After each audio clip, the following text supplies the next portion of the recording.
Pati Jewellers, Shubha Arambhangalin Arambam. Periyar Maniammai Institute of Science and Technology, Tanjavur. B.Tech Biotechnology with specialization in computer science and biology. Dream alliance matrimony நிச்சய திருமணம் நிச்சயமாகும். உலகெங்கிலும் இருக்கும் குமுதம் பக்தி நேயர்கள் அனைவருக்கும் வணக்கம். நான் உங்கள் ராம்ஜி. சிம்மராசிக்காரர்களுக்கெல்லாம் ராகு கேது பயிற்சி என்ன தரப்போகுது சார்? உண்மையிலேயே சரியான சேலஞ்சுனா அது உங்களுக்கு தான். ஒரு பக்கம் நல்ல விஷயங்களும் இந்த ராகு கேது பயிற்சினால் நடக்க போகிறது. ஒரு விஷயம் கும்பராசிக்காரங்களை மாதிரி ஆபத்தையும் நீங்கள் ஃபேஸ் பண்ண போகிறீங்க. அது என்ன, ஏன் கும்பராசி ரெஃபரன்ஸாக சொல்கிறீங்க? ஏன்னா ராசியில் ராகு இருந்து ஏழை பார்த்தாலும் ஒரே பலன் தான். 7ஆம் இடத்துலையே ராகு வந்துட்டால் அதுவும் ஒரே பலன் தான். ராசியிலே கேதுவும் 7லே ராகுவும் வருகிறார்கள். ராசியில் வரக்கூடிய கேது பகவான் உடல் அப்படியே சுருக்கிடுவார். நான்லாம் போய் நான் எங்கேருந்து வாழ போகிறேனே தெரில, எனக்கு என்ன பண்ண போகிறேனே தெரில, நான் எப்படி என்னை எக்ஸ்போஸ் பண்ணிக்கிறதுனே தெரில போன்ற பயத்தெல்லாம் உண்டு பண்ணிகிட்டே இருப்பார். 7ஆம் இடத்துல இருக்கக்கூடிய ராகு பகவான் என்ன தருகிறார் என்றால், ஃபாரின் யோகங்கள். சிம்மராசிக்காரங்க மாதிரி இந்த வருஷம் சூப்பராக இருக்க போகிறது யாரும் கிடையாது. ஒரே தூக்கா தூக்கி கனடாவில் வச்சுருவார், ஒரே தூக்கா தூக்கி ஃபாரினில் வச்சுருவார். வச்சு அழகு பார்ப்பார் ராகு. எந்த கண்ட்ரி ஆசைப்படுறீங்களோ அந்த கண்ட்ரியில் உங்களுக்கு ஆசைப்பட்ட பதவி கிடைக்கும், தூக்கி மேலே வச்சுருவார் ராகு. இந்த 7ஆம் இடத்துல வரக்கூடிய ராகு பகவானால் வெளிநாட்டு யோகங்கள், வர்த்தகங்கள் உண்டாகும்.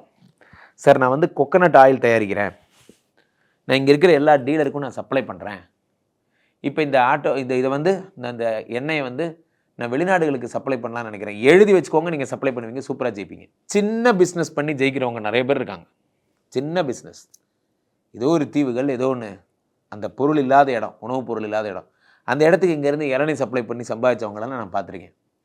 சரியான ஆர்டர் சரியான இடத்துல சரியான ஆளால் கிடச்சுன்னா அவங்க வாழ்க்கையே மாறிடும். ஆனால் அது நடக்கணும், அதான் விஷயம். அந்த சரியான பிஸ்னஸ்ங்கிறத பிடிக்கணும். ஸோ அப்போது அந்த 7ஆம் வீட்டில் இருக்கக்கூடிய ராகு பகவானால் வெளிநாட்டு வர்த்தகங்கள் உண்டாகும். இதில் நிறைய பேர் சிம்மராசிக்காரங்க 7ஆம் இடத்துல வரும்போது ஒரு பிராண்ட் வச்சுக்கிட்டு நமக்கு இந்த பிஸ்னஸ் வேணாம், நமக்குன்னு பிஸ்னஸ் எத்திக்ஸ் இருக்குன்னுலாம் நினச்சிப்பீங்க. நம்ம ஒன்றும் கப்பல் விற்க போகிறதில்ல, நம்ம ஒன்றும் ஏரோப்ளேன் விற்க போகிறதில்ல. நம்ம விற்கிற ஏதோ ஒரு பொருளுக்கு வெளிநாட்டில் சந்தை கிடைச்சா போதும், எப்படியாவது பொழைச்சிக்கலாம்னு நினைங்க. அதான் முக்கியம். ஆனால் நீங்கள் சந்திக்கக்கூடிய மிகப்பெரிய பிரச்சனையே இந்த 7ஆம் வீட்டில் வரக்கூடிய உங்களுடைய காதல் தான். 7ஆம் இடத்திலே ராகு பகவான் வரும்பொழுது 200% டைவர்ஸ் போன்ற பிரச்சனைகளை உருவாக்குவார். எப்போ பார்த்தாலும் வீட்டில் டைவர்ஸ் தான், டைவர்ஸ் இந்த பேச்சு தான், வேறு எதுவுமே இருக்காது. 7ஆம் வீட்டிலே ராகு வரும்பொழுது உங்களுடைய காத்து வாக்கில் 2 இன்னொருத்தரை நீங்கள் மீட் பண்ணுவீங்க, உங்கள் லைஃப் டிஸ்ட்ராக்ட் ஆகும். ரொம்ப ஜாக்கிரதையாக நீங்கள் ஹேண்டில் பண்ணணும். மனைவியை தவிர மற்றொருவரை நினைத்து பார்க்கக்கூட கூடாது. நீங்கள் ஏதாவது பண்ணீங்க அப்படின்னா எக்குத்தப்பாக மாட்டிப்பீங்க.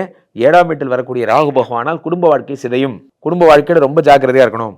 மனைவி மட்டும்தான் மனைவி என்பதை மனதில் கொள்ள வேண்டும். சிம்மராசிக்காரர்கள் ரொம்ப ஜாக்கிரதையாக இருக்கு.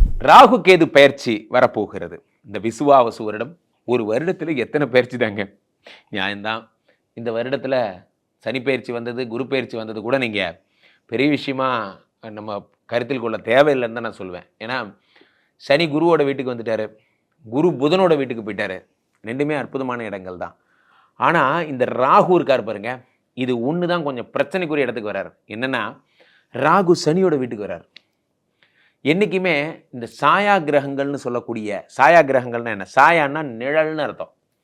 சாயா கிரகங்கள்னு அழைக்கக்கூடிய இந்த ராகுவுக்கும் கேதுவுக்கும் ஒரு பலன் உண்டு. என்னென்னா, இவர்களுக்குன்னு சொந்தமாக இருக்கிற புத்தியை விட, சொந்தமாக இருக்கிற கேரக்டரை விட, எந்த வீட்டிற்கு செல்லுகிறார்களோ, எந்த உங்கள் ராசிக்கு அது எத்தனாவது இடமாக இருக்கிறதோ அந்த வீட்டினுடைய பண்பை தன் பண்பாக எடுத்துக்கொள்வார்கள் என்பதுதான் இவர்கள்ட்ட இருக்க பிரச்சனையும். அதுதான் நல்லது. தான் அப்போது ராகு சனியுடைய வீட்டிற்கு சென்று சனியை போல தர்மவானாக தண்டனை தரும் கடவுளாக ஏற்கனவே அவர் தண்டனைக்கு தான் அதிபதி. ஜோதிட சாஸ்திரத்திலே நாம் சர்ப்ப கிரகங்களை என்னவென்று சொல்லுகிறோம் என்றால் தண்டனையை தரும் கடவுள்கள் என்று சொல்லுகிறோம். இவங்க பீரியட்ல தான் ஒருத்தன் தப்பு பண்ணி தண்டனையை அனுபவிப்பான். நன்றாக நீங்கள் உற்று பார்த்தீர்களானால் ராகு தரும் தண்டனை இல்வாழ்க்கையின் மகத்துவத்தை மனிதர்களுக்கு உணர்த்தும். மனைவியோட வேல்யூ என்னங்கிறத உணர்த்துறதுக்கு தான் ராகு வரார். உடம்போட வேல்யூ என்னன்னு உணர்த்துறதுக்கு தான் கேது வரார். இது ஜென்ரல். அப்போது ராகு உங்களுக்கு சனியுடைய வீடு கும்பத்திற்கு வரும் பொழுது சனியை போல செயல்படுவார் என்று சொல்லுகிறார்கள். காலபுருஷ தத்துவத்திலே அது 11ஆம் வீடு. 11 என்பது லாபஸ்தானம். உலகத்திற்கே பொதுவாக இந்த லாபஸ்தானத்தில் வரக்கூடிய ராகு பகவான் நிறைய மங்களங்களை தரப்போகிறார். அதனால தான் நான் சொல்லிட்டு இருக்கேன் 2025 ஒரு ரிமார்க்கபிள் இயராக எல்லாருக்கும் அமையும். சனி என்னடானா குருவோட வீடு இந்த குவாட்ரண்ட்டுக்கு போயிட்டார், குரு என்னடானா புதனுடைய வீடு இந்த குவாட்ரண்ட்டுக்கு போயிட்டார், ராகு என்னடானா 11ஆம் இடமாகப்பட்ட லாபஸ்தானத்துக்கு வந்துட்டார். இருந்த போதும் நண்பர்களே அது சனியினுடைய வீடு என்பதால் சனியை போன்று ராகு தண்டனை தரும் கடவுளாக செயல்படுவார். சிற்றின்பங்களில் ஈடுபடுபவர்கள், இந்த புகைப்பிடித்தல், மது, அந்த மாதிரியான தன்னை உடம்பை கெடுத்துக்கிறவங்க, பழக்கங்கள், சிற்றின்ப பழக்கங்களால் கெட்டு போபவர்கள், அல்லது தவறான அவர்களோட தொடர்பு, அது பெண்ணாக இருந்தால் ஆண், ஆணாக இருந்தால் பெண், இது எல்லாத்தையும் சரி பண்ணி உங்களை க்ளீன் ப்ரொஃபைலாக மாற்றுறது தான் ராகுவோட வேலை. அது எப்படி மாற்றுவார்? அதுக்குரிய தண்டனைகளை கொடுத்து ஹாஸ்பிட்டல் போக வச்சு, இனிமே இந்த தப்பை நீங்கள் பண்ணீங்கன்னா வாழவே முடியாதுங்கிற மாதிரி ஆக்கி அந்த தப்பை உங்கள் லைஃப்லேருந்து எடுத்துருவார். இதுதான் ராகுவோட ஸ்டைல். ஒவ்வொரு கிரகத்துக்கும் ஒரு ஸ்டைல் இருக்குது. ராகு என்ன பண்ணுவார்? நிறைய இன்பங்களை கொடுத்து கொடுத்து கொடுத்து கொடுத்து அந்த இன்பங்கள்னாலே ஆபத்துன்னு நினைக்கிற அளவுக்கு அதை வெறுக்க வச்சிருவார். கேது பகவான் காலபுருஷ தத்துவத்தின்படி 5ஆம் வீடு, இது சிம்மத்தில் வரார். சிம்மத்தில் வரக்கூடிய கேது பகவானால் என்ன ஏற்படும்? சிம்மம் என்கிறது சூரியனுடைய வீடு.